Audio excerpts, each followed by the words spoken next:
Hello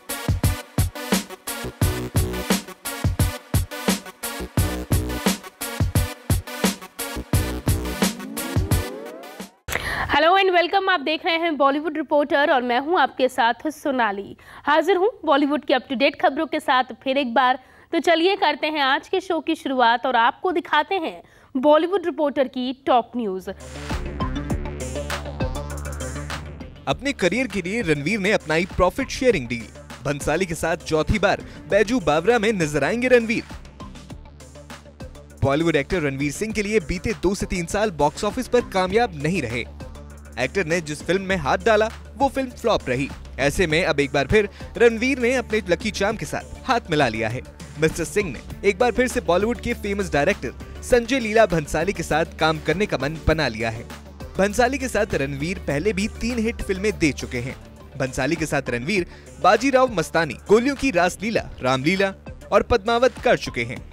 ये तीनों ही फिल्में रणवीर के करियर की ब्लॉकबस्टर फिल्में रही थी। ऐसे में अब रणवीर एक बार फिर संजय के साथ फिल्म बैजू बावरा कर रहे हैं, जिसके लिए मिस्टर बिट्टू सिंह ने प्रॉफिट शेयरिंग डील भी कर ली है। जी हाँ, अपनी बैक टू बैक फ्लॉप्स के चलते एक्टर ने सेफ प्ले किया है।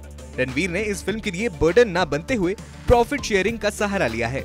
रिपोर्ट के मुताबिक बैजू बावरा को बड़े बजट के साथ बनाया जाएगा। एक प्रोफेशनल एक्टर होने के नाते रणवीर सिंह ने फैसला किया है कि वो अब अपनी एक्टिंग फीस नहीं लेंगे, बल्कि इसकी जगह रणवीर सिंह ने संजय लीला भंसाली के डायरेक्शन में बन रही फिल्म में प्रॉफिट शेयरिंग की डिमांड की है।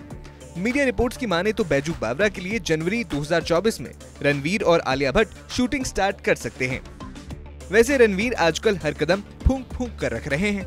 अब देखिए ना, हाल ही में एक्टर ने हॉलीवुड एजेंसी को हायर किया है। मीडिया रिपोर्ट्स के मुताबिक रणवीर सिंह ने Hollywood talent agency William Morris Endeavour के साथ हाथ मिलाया है। इसी के साथ वो हॉलीवुड की दुनिया में धमाल मचाने की तैयारी कर रहे हैं।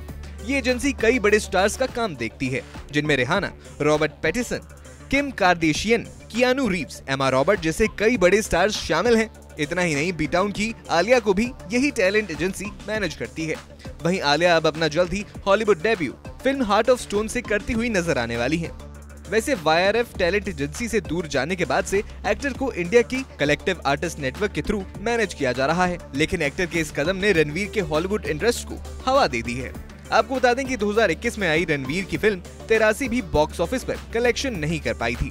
वहीं 2022 में रिलीज हुई जयेश भाई जोरदार और सर्कस भी फ्लॉप साबित हुई थी। और अभी तक एक्टर की इस साल कोई फिल्म रिलीज नहीं हुई है। बात करें एक्टर के अपकमिंग प्रोजेक्ट्स की, अब वो 28 जुलाई को आलिया भट्ट के साथ रॉकी और रानी की प्रेम कहानी में नजर आने वाले हैं। करण जौहर ने इस फिल्म को डायरेक्ट किया है, जिसको लेकर करण ने अपने बर्थडे पर अपडेट भी दिया था। Bureau report E24।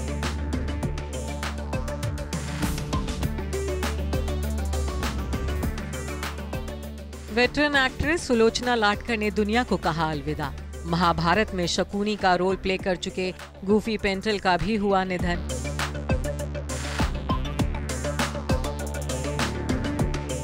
रविवार और सोमवार का दिन बॉलीवुड के लिए मायूसी भरा रहा। जहां बीती रात वेटरन एक्ट्रेस सुलोचना लाटकर के निधन की खबर सामने आई, तो वहीं आज सुबह गूफी पेंटल ने भी इस दुनिया को अलविदा कह दिया। आपको बता दें कि सुलोचना लाटकर 94 साल की थी। बीती 8 मई को उन्हें रेस्पिरेटरी इन्फेक्शन के चलते हॉस्पिटल में एडमिट करवाया गया था। डॉक्टरों ने उन्हें बचाने की पूरी कोशिश की, लेकिन रविवार शाम एक्ट्रेस ने दम तोड़ दिया। सुलोचना के निधन की खबर सुनकर बॉलीवुड समेत तमाम लोग उन्हें श्रद्धांजलि दे रहे हैं। प्रधानमंत्री नरेंद्र मोदी ने भी सुलोचना लाटकर को श्रद्धांजलि देते हुए लिखा है, आपके जाने से इंडियन सिनेमा में एक खालीपन रह गया है। अपनी शानदार परफॉर्मेंस से जिस तरह आपने हमारे कल्चर को एनरीच किया, जनरेशंस को दिलचस्प कहानियां दी, वो काबिल तारीफ रहा। आपकी लेगेसी आपके काम में हमेशा झलकती रहेगी। परिवार को सांत्वना, ओम शांति। वहीं बॉलीवुड के ही मैन धर्मेंद्र ने भी सुलोचना लाटकर के साथ अपनी एक पुरानी फोटो शेयर की और श्रद्धांजलि देते हुए उन्होंने लिखा, बहुत याद आएंगी, अनगिनत फिल्मों में ये मेरी माँ थी। आपको बता दें कि सुलोचना ने अपने करियर में कई मशहूर एक्टर्स और एक्ट्रेसेस की माँ, दादी या नानी का रोल प्ले किया है। 1960 से लेकर 70 के दशक की शुरुआत में वो देवानंद, सुनील दत्त, राजेश खन्ना, धर्मेंद्र और अमिताभ बच्चन जैसे सुपरस्टार्स की मां के रोल में नजर आईं। सुलोचना को साल 1999 में पद्मश्री और 2004 में film fair life time achievement award से सम्मानित किया गया था। इनके अलावा साल 2009 में महाराष्ट्र सरकार ने सुलोचना को प्रतिष्ठित महाराष्ट्र भूषण अवार्ड से नवाजा था। सुलोचना लाडकर के अलावा आज मशहूर टीवी सितारे गूफी पेंटल ने भी इस दुनिया को अलविदा कह दिया है। महाभारत में शकुनी का किरदार निभा चुके गूफी 78 साल के थे। उन्हें पिछले 2 हफ्तों से मुंबई के अंधेरी स्थित एक अस्पताल में भर्ती करवाया गया था।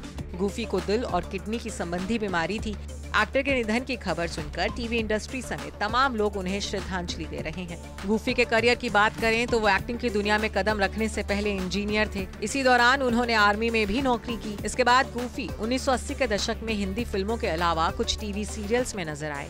हालांकि असली पहचान एक्टर को BR चोपड़ा के सीरियल महाभारत से मिली। इस शो में उन्होंने शकुनी मामा का किरदार निभाया था, जो आज भी ऑडियंस को काफी पसंद आता है। Bureau report, E24। Hey guys, welcome to E24। मैं हूं नवीन सिंह भारद्वाज और हम इंतज़ार कर रहे हैं 9 जून का, क्योंकि हम बहुत दिनों से इस बज़ का भी इंतज़ार कर रहे थे और फाइनली वो इंतज़ार की घड़ी ख़त्म होने वाली है 9 जून को। जी हाँ, ब्लडी डैडी आने वाला है जियो सिनेमा पे, बिल्कुल मुफ्त। एंड हमारे साथ इस वक्त खुद मौजूद हैं शाहिद कपूर, जिससे मैं साल में दूसरी बार मिल रहा हूँ। And you can see that big broad smile on my face because I am very much happy कि वो एक और प्रोजेक्ट के साथ वापसी कर रहे हैं। आपका बहुत बहुत स्वागत है E24 पे। Thank you. कैसे हो आप? बिल्कुल ठीक। किस तरह से जा रहा है ये सारा प्रमोशंस एंड ऑल?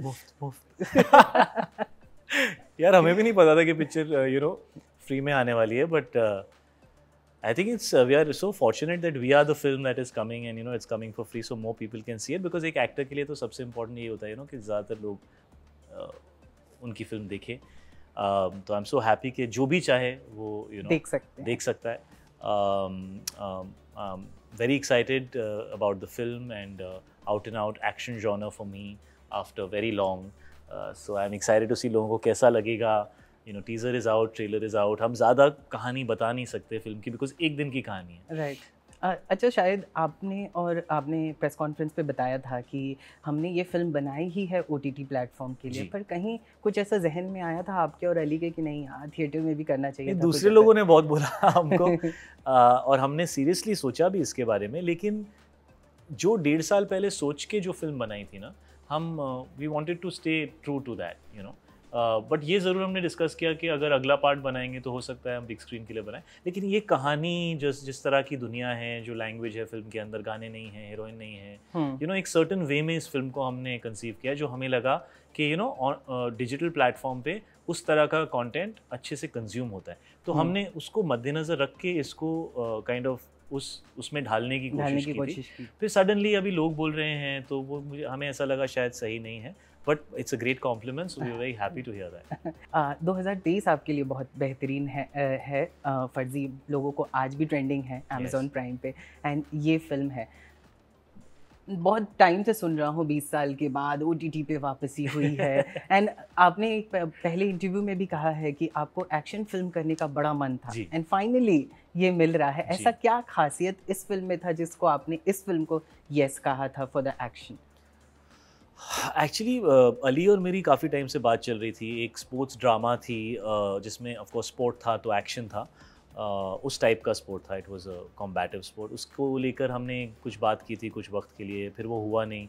मैंने उसको उसके लिए पूछा था, फिर वो हुआ नहीं। फिर उसने मुझे इस फिल्म के लिए कॉल किया और बोला शायद यार ये एक परफॉर्मेंस ओरिएंटेड एक्शन फिल्म है, और ये एक दिन की कहानी है और ये एक कैरेक्टर का जो इमोशन है उसके साथ चलती है। तो यार मुझे लगता है you should do this because after so many years of work it will still be something exciting for you as an actor, because there is a certain body of work. And मुझे भी ना एक अपने जो मेरा जो genre है, मुझे उसमें थोड़ा सा न्यू एज, थोड़ा सा एजियर, थोड़ा सा ग्रिटियर स्पेस में जाके एक फिल्म बनानी है। It will be something new for me, तो ये हमें साथ में करनी चाहिए। और उसके बाद हमने कुछ वक्त बताया बात करते हुए, and then we decided to do it. Also ये हमने कोविड की सेकेंड वेव के टाइम शूट की थी। सो बिकॉज ये एक दिन की कहानी थी और बहुत ज़्यादा लोकेशंस नहीं थे, ये हम शूट कर सकते थे उस वक्त। तो उसने कहा यार शायद ये हो जाएगी, अभी हम कर लेंगे, तो इफ़ यू वांट कर लेते हैं। तो I thought about it and I was like नहीं करते हैं, because I wanted to work with Ali, और कैरेक्टर इंटरेस्टिंग था और कहानी फ्रेश थी, उसका टेक अलग था। सो आई फेल्ट कुछ नया निकल के आएगा। शायद ये फिल्म फ्रेंच फिल्म का अडेप्टेशन है। आपने वो फिल्म देखी? जी, देखी है। कुछ उसमें से आपने इस किरदार में डालने की कोशिश की, या फिर हम कुछ नया देखने वाले हैं? पूरा नया होगा, वो सेम चीज़ क्यों करेंगे हम, बट देखिए फ्रेंच से हिंदी एक बहुत बड़ा ट्रांजिशन होता है हाँ. यू नो तो उसका एक कोर आइडिया है और एक स्क्रीन प्ले का एक फ्लो है, तो आई थिंक वो हमने रिटेन किया है। But other than that film पूरी अलग है, उसका स्टाइलाइजेशन ही फिल्म का अलग है, जो कैरेक्टर का एटीट्यूड है वो ही अलग है, जो बाकी की दुनिया है जैसे दिल्ली एनसीआर की दुनिया मैंने आपको बताया, उसकी एक अपनी रॉनेस होती है, वो कोई फ्रेंच फिल्म में कैप्चर कर सकती है उसने हिंदुस्तानी पिक्चर। तो हमने वो सारी चीज़ें तो की हैं बिकॉज वो हिंदुस्तानी ऑडियंस के लिए यहाँ का एक फ्लेवर है जो मिलना चाहिए। तो I would say it's quite fresh. Trailer देख के हम लोगों को लग रहा था कि बहुत ही इंटरनेशनल टाइप की ये फिल्म बनी है। क्या आपको लगता है कि इस तरह की फिल्में आगे भी बननी चाहिए इंडस्ट्री में, बिकॉज इंटरनेशनल लेवल की फिल्मों को ये टक्कर दे रही है ये फिल्म? ट्रेलर देख के तो अभी तक ऐसा ही लग रहा है। नहीं, स्लिकनेस है उस फिल्म के अंदर, इस फिल्म के अंदर it's very slickly made film, और जो जिस तरह की सिनेमेटोग्राफी है, जिस तरह का एक्शन शूट हुआ है, वो डेफिनेटली बहुत कटिंग एज है 100%। और आई एम सो हैप्पी कि लोगों को ऐसा लग रहा है। और अगर मैं और अली फिर से करेंगे तो इसी कहानी को आगे बढ़ाएंगे, इन द सेंस कि जो आप बोल रहे हो कि एक फिनिशिंग होनी चाहिए एक प्रोडक्ट की, हम उस फिनिशिंग को हासिल करने की पूरी कोशिश करेंगे। अब वो काफ़ी वेटरन डायरेक्टर हैं और मुझे भी काफ़ी वक्त हो गया है, तो अब हम करेंगे तो वैसे ही करेंगे। और हर फिल्म की एक अलग रिक्वायरमेंट होती है अगर आप एक बहुत ही रॉ रगिड लाइक सत्या जैसी जो एक फिल्म थी राइट, उसका जो एक मज़ा था, अब वो तो अलग मज़ा है ना, वो रॉ मज़ा है। हाँ. तो हर जॉनर, हर फिल्म की एक अलग रिक्वायरमेंट होती है। इस फिल्म की ये रिक्वायरमेंट थी, अली का विजन इस फिल्म की तरफ ये था, so that's what we went. Lastly 2 और सवाल मेरे पास हैं। Talking about the daddy word, हमने अभी रिसेंटली देखा था आईपीएल में आप जैन के साथ थे, जो कि पिक्चर बहुत ज़्यादा वायरल हुआ था। जब मीडिया और ये सब जब आप होते हैं, चाहे मीरा आपके साथ होती है और बच्चे आपके होते हैं, मीशा और जैन होते हैं, जब मीडिया पेपराजी को देखते हैं उनके क्या रिएक्शन? वो लोग कुछ पूछते हैं आपसे कुछ ऐसा? नहीं, मैंने अब थोड़ा सा रिक्वेस्ट किया है पैप्स को कि यार आप बच्चों के साथ मत लिया करो, हम अलग से खड़े हो जाएंगे, तो आप अलग से हमारी फ़ोटो ले लिया करो। तो वो actually they have been very nice, ज़्यादातर तो मान लेते हैं, तो I appreciate that a lot. But other than that I mean उनके फादर, मैं एक एक्टर हूँ, तो कुछ हद तक वो छोटे हैं, थोड़ा बड़े हो जाएंगे तो शायद बेटर समझ पाएंगे। बट अभी तो मैं कोशिश कर रहा हूँ कि मैं थोड़ा सा हैंडल करूँ। चलिए, बहुत बहुत शुक्रिया शाहिद हमसे बात करने के लिए। और हम सबको इंतज़ार है ब्लडी डैडी का, जो कि 9 जून को आने वाला है जियो सिनेमा पे। और एक बार फिर से परफेक्ट एंड एक बार फिर से ऑल द बेस्ट, एंड हम इसी तरह मिलते रहें, आप इसी तरह प्रोजेक्ट्स लाते रहें। Thank you so much Shahid.